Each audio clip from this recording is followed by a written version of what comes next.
sa mga mag-exam is talagang dapat maghanda sila.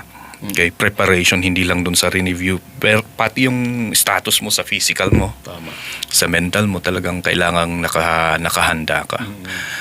There are circumstances na halimbawa may biglang dumaan na may message sa'yo na medyo naka-apekto sa pag-iisip mo, talagang meron at meron ganyan. Nasubukan mo rin. Nasubukan mo rin. Kahit paano ininda mo.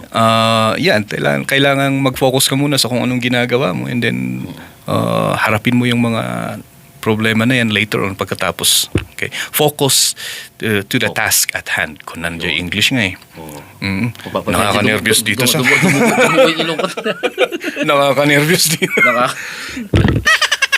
Biglang dumugo yung ilong ko dun, ha?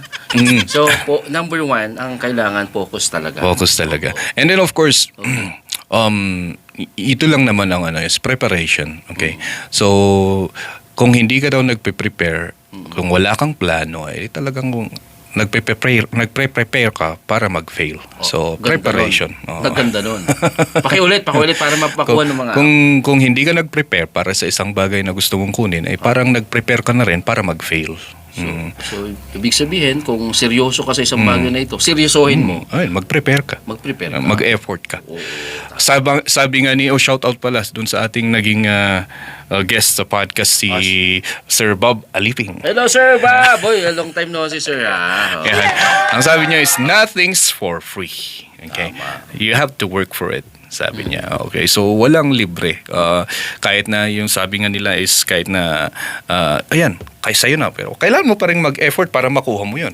Di ba? Mag-spend ka pa rin ng energy para makuha mo yun. Pati nga sa pagkain mag-effort ka pa rin magnguya para kahit masarap yan. Meron at lahat.